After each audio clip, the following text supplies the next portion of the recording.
Fuel subsidy.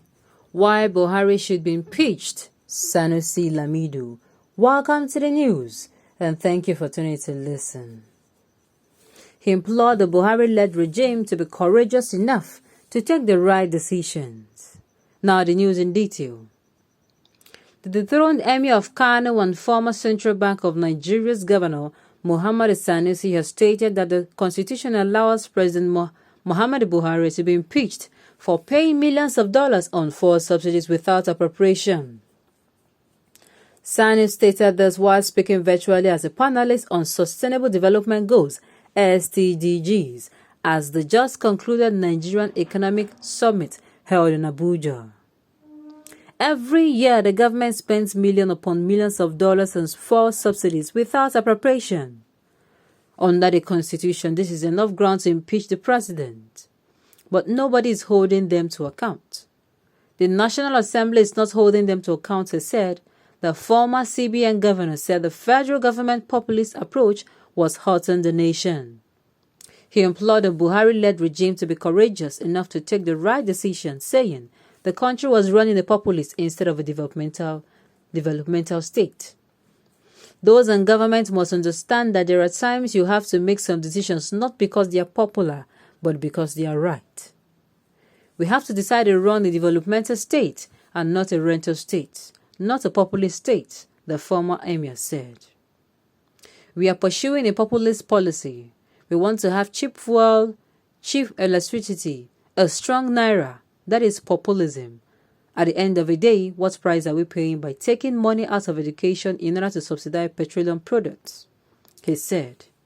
This money coming from petrol belongs to the Federation account, and the federal government does not have the constitutional right to pay subsidy on behalf of the Federation.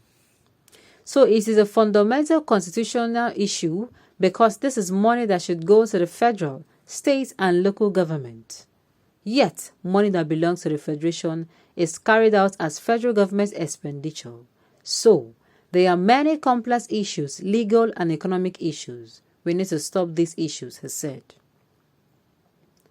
I have said this before, even as a CBN governor under the previous government. What I say is not of a particular government. Take petroleum subsidy. In 2015 or 2016, Minister Ibe Kachuku said Nigeria was importing 30 million liters of PMS per day after eliminating corruption. In 2019, the NNPC said we are importing 59 million liters per day after oil prices have gone up. And I have been asking the question, what happened between 2015 and 2019 that our oil consumption has almost doubled? He asked. He noted that this is also what happened under the previous government. When oil prices go up, NNPC said they're importing more because of a high arbitrage. Thus, when the oil prices go high, there is an incentive to inflate the number, he noted. Okay, we have heard it from the former CBN governor on fuel subsidy. The government should not keep borrowing money. I mean, a lot of things happen in this particular government. I keep asking yourself how it happened. If it is very possible that one particular mistake or one mistake can be done from a person, but when it becomes something that, the advisors overlook, the cabinet members overlook, and more, you keep asking yourself what actually is going on. I mean, it becomes your question. What is really going on? Of course, a lot of people will come and say, when you were at the,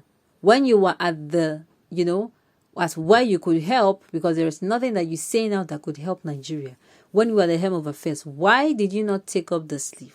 Why do you not do this? Why do you not make these comments then? Why are you saying it now? And all of you, those comments will what? Those comments will come. I mean, people will continue to say that and that, but we must be really, really, really, really, very, very cost effective. We must adopt cost-effective policies that will not just better the federal government, but will better the nation as a whole. If we do not do this, then we'll keep running into problems. We'll keep running into problems in the nearest future. That is just it.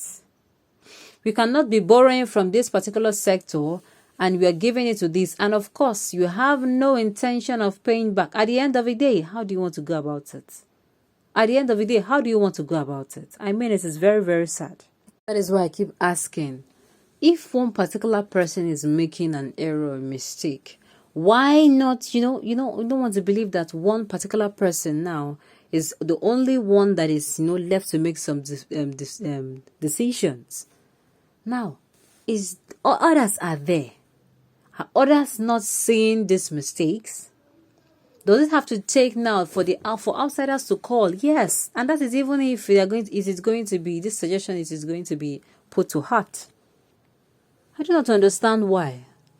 I keep asking myself in issues concerning law, we have many gallant lawyers that is around the presidency, and it seems like whenever law related issues come up, that these particular people, I do not understand why they do not, come out and say what it is to be said.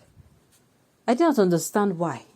You see, they're making mistakes, and even those who are clearly literate and are really, really they're not ordinary people now that studied law. They are senior advocates of Nigeria. And of course, they hold a very responsible position. And you keep asking yourself, why all this?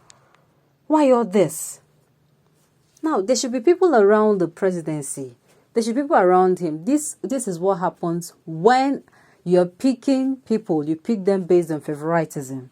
This is what happens when you're picking people and you pick them based on nepotism. You do not give the position to who merits it. This is exactly what happens. You keep having problems. The person you put in that particular office will do everything in their power to please you and not that office. And what happens? Resources are mismanaged. That is it. Resources are mismanaged. I keep asking yourself, why are things not going right? Why?